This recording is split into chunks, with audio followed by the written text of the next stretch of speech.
Hey everyone, this is David Aguzzi here. I'd like to introduce to you this new project I'd like to start working on. It's going to be like a web series that we put on YouTube, and we pass around certain sites that are interested in our subjects that we're going to discuss. It's going to be a web series about how to make money in Jiu-jitsu, or how things are done in Jiu-jitsu. How things are made, how things are managed, the different systems in Jiu-Jitsu.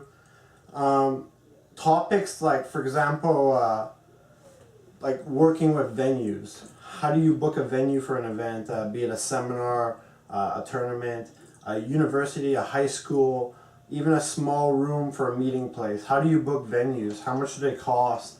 Who do you talk with? These are all questions about venues, for example, that we should answer. We should make a whole video series about. I know lots of promoters who had nightmares when dealing with venues. We've had nightmares when dealing with venues. So, kind of like, we want to make a web series where we discuss every matter in detail. That was, for example, what venues would sound like. We would talk about venues down to the detail. We want to teach people, competitors, spectators, about what they're getting into, how things are managed. One of the questions that I think would be very interesting to make into a multiple part video would be the discussion of associations, federations, sanctioning bodies. What do these things do? Grappling Industries, who I'm 50% owner of with Matthew Conoe, used to be part of the Ontario Grappling Alliance. It used to be part of the Association de Grappling de Québec in Quebec as well. And we understand that there are several pros to working with associations. There's also cons to working with associations, but there's a lot of pros. And we really want to debunk the whole association thing. We want to tell you about what these pros are and what the cons are, and let you decide for yourself what you like about associations, what do they do. A lot of people think they have the sanctioning right, but they don't. And sanctioning rights are another word. Like, the word sanctioning is a word that not many people understand. So in that conversation, it would be really cool to have people like Fernando Zulik of the Ontario Jiu-Jitsu Association. It would be interesting to have Rohit Seth of the Ontario Grappling Alliance. Even a guy like Fabio Holanda, who worked with the Arab Federation, the Emirates Federation for the World Pro Jiu-Jitsu Trials, must be very knowledgeable about federations, which we don't have in Canada. Well, we have one, but it's out west. So federations work differently from associations is what I'm saying. So it would be interesting if we get all these people to talk about their perspectives of what's good and what's bad about each of their associations or federations they're part of, while also giving an insight look at what their purpose is and who they're serving and why they're serving those people. There's a lot of good points that are going to be made from all these different types of people that would be very interesting for the competitor that doesn't know why they're paying $30 to become a member of an association. Basically, I don't want to ever state my own opinion. I don't want it to sound like I'm for something or I'm against something. Essentially, I'm for just giving an educational series of each aspect. Like, I'm going to have a lot of fun personally when we talk about mats. I like the conversation of mats because there's roll-up mats, there's roll-up mats with tape, there's roll-up mats with Velcro, there's tatamis, there's puzzle mats, and then where do you store these mats? Is it better to buy these mats or to rent these mats? How do you truck these mats? So many different questions, and then the inventory of mats leads to more questions like inventory of medals, inventory of t-shirts. Then those questions lead to questions like, where do you get your medals made? How do you get medals made? How do you get t-shirts made? Which lead to the question of, how do you start a t-shirt company? How do you start a rash guard company? And these are questions as well that we want to answer. We want to answer, how do you take someone with no knowledge of the apparel business and teach them how to start a successful rash guard company? Um, a very interesting video that I'm interested in making with a lot of different people is the topic of sponsorships. Personally, I've worked with companies in the past like Sprawl, Tap Out, Nogi Industries. Currently sponsored by Freedom Fighter, Red Star BJJ, Kimura, where very big brands. And a lot of people ask, how do you get sponsored?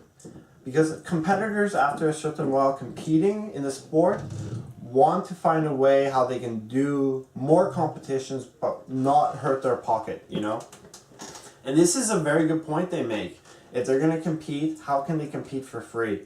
And sponsors are usually a really good way, but the problem is most people don't know how to approach a sponsor, what to offer a sponsor. So really, the whole sponsorship video will be around just one point I think that's very easy to make, is that if you ask a sponsor for something, let's say you ask a sponsor for $100 to cover a registration fee at a tournament,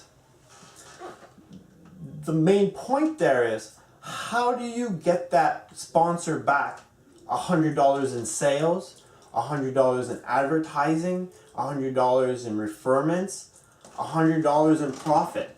How did you pay that person back in a way? Because sponsorships are very much like investments. You're basically asking a sponsor or a company to sponsor you to believe in you and take an equity of you for that competition that you're asking them to sponsor you in.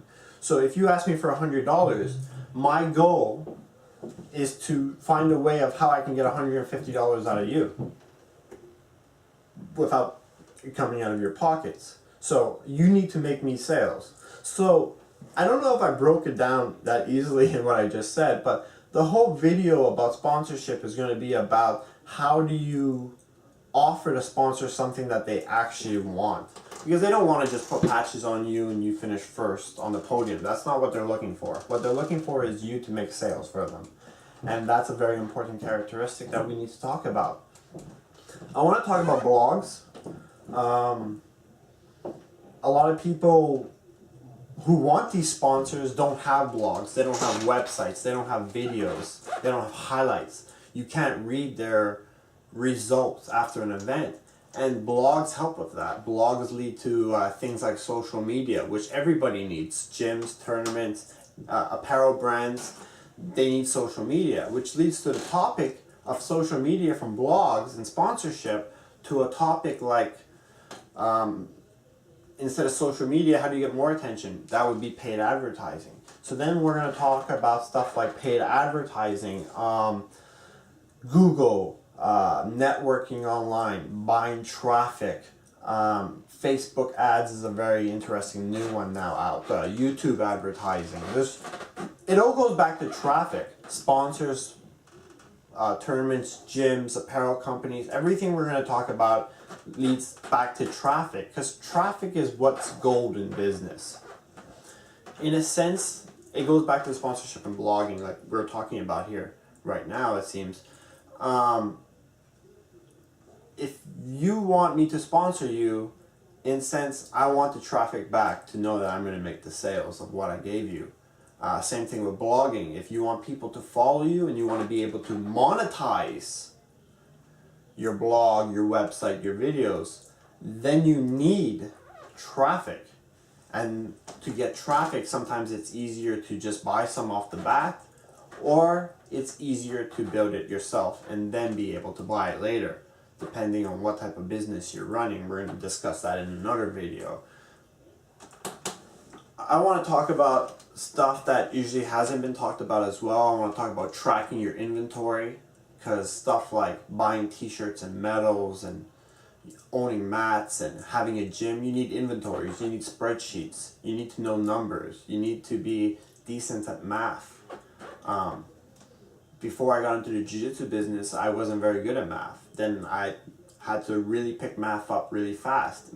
It turns out when you're in high school and you're telling people that you're never going to use math, it's wrong. You're going to use math throughout a lot of the decisions you make. A lot of the calculations you want to make are going to be surrounded by math. So math is going to be very important in starting any type of business. You need to understand numbers and you need to understand budgeting. Budgeting is going to be very important because if you overthink what you think you can make back, you're going to lose, and you're going to lose really, really fast. So budgeting is very important. You have to understand the ideas of cash flow, sales, and profit. Those are three very important characteristics that we're going to have to discuss with someone much better proficient in those subjects, I suppose. We want someone to actually tell you about it I'm thinking of just going to university and taking one of the teachers to actually give you a good look at how those three things work: sales, profit, and cash flow. Because I don't know if I can describe it in the terms that I want to describe it in, that a professor would be better probably at describing it than me. Marketing and advertising of personal people or of a brand, I want to have a person like Gabriella Rapone come in and talk about social media, blogging, emails, just personal branding. Not just personal branding, but branding of an actual company as well. She's someone who helped Grappling Industries a lot with their branding, with their emailing, with their marketing. And although like I can speak for Grappling Industries when we say we don't always take all her advice, the advice she offers is very good, and I'm sure a lot of people out there would be very interested in hearing someone who's very experienced with this type of stuff and hearing her opinions, her philosophies, and how to approach blogging and branding either of a company or a person. And she's gonna be someone very interesting to have on. So that's going to be a very interesting one. That's going to go down from sponsorship to marketing. It's going to touch so many different subjects: blogging, social media, monetization. She's someone who can teach a lot of lessons in this, and that's going to be a very interesting video as well. I'm going to try to get as many really educated people on these types of things to come and speak with me.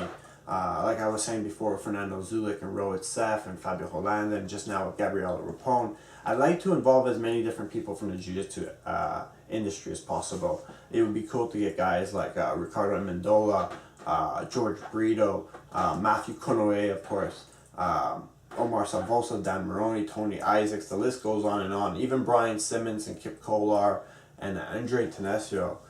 These are all people I want to have speak on camera about their views on business and jiu-jitsu. Eventually we're going to have a video on the politics of jiu-jitsu and creontes and different association rivalries, and that's a video that's going to come in the future because politics is a very interesting thing. They have to exist in every part of life, even in the martial arts, unfortunately. And so each person's perspective of politics could bring us all together, since it would be almost like a research project, that video on politics and jiu-jitsu. So it'd be interesting to see where everyone stands, what their beliefs are on politics and jiu-jitsu. I want to talk later on, after we've talked much about the tournament and apparel businesses, of starting a gym. How do you start a gym? What type of paperwork is needed to start a gym? It goes back to renting a venue, except you're not renting a venue for a day or two, you're renting a venue for months on end. So the whole gym industry business is going to be very interesting. If I could talk to anyone about gyms, I would talk to Pat Cooligan of Hensel Gracie Ottawa, WAMA, and I would talk to someone else like Josh Rapport of Toronto BJJ. I talked to someone like Fernando Zulik of Action Reaction, and of course someone I'm very familiar with, my head coach himself, Faraz Zahabi, owner of TriStar Gym, Zahabi MMA. These are people who can tell you how to open a gym, how to get a student base. Because a lot of people out there, a lot of competitors, they start looking for sponsors. And after looking for sponsors, one day they want to open a gym. And the thing with opening a gym is your gym needs to be special. It needs to be able to actually draw a student base. And what draws a student base is the affiliation name. See, that's a different topic in gyms. Affiliations. That's something we're going to have to discuss as well when owning a gym. Does it pay to be affiliation or to start your own club? So I think I've spoken enough about what type of direction we want to take with this web series. It's just a web series to basically get you a competitor or a spectator who's not involved in the business aspects of Brazilian Jiu-Jitsu to understand how they work. I have a lot of knowledge from how grappling industries works that I want to combine with a lot of the knowledge that I've obtained from other promoters. I've had great conversations with other promoters like Kip Kolar, Brian Simmons, the Ontario Jiu-Jitsu Association, Ontario Grappling Alliance, Five Grappling.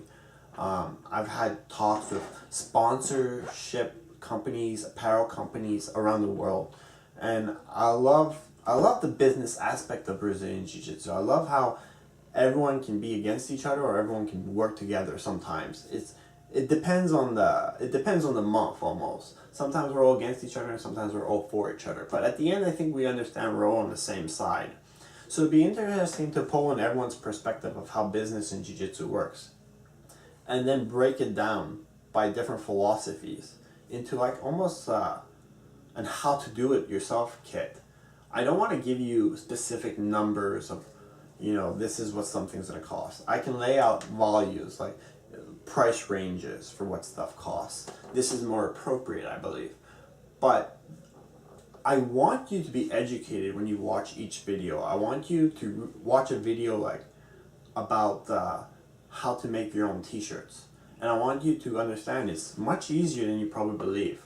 It's when you combine everything, owning a gym or a tournament, with t-shirts, medals, staff, inventory, insurance, and everything else on the list from sponsorships to blogging, that it becomes difficult. And it becomes difficult for competitors as well to blog, compete, and train, but keep up to date with content. So I'm going to try to release another video pretty soon. I don't know which topic we should start with, but this has pretty much been an introduction to what I kind of want to speak on. I know that a lot of people will have a lot of questions, so you'll be able to comment on the videos and we'll be able to stem more topics off of them. I'm willing to make this web series as detailed as possible, so if I ever leave anything out, I can make another video, we can touch back on a subject. And like I said, I want to include really educated people in this discussion.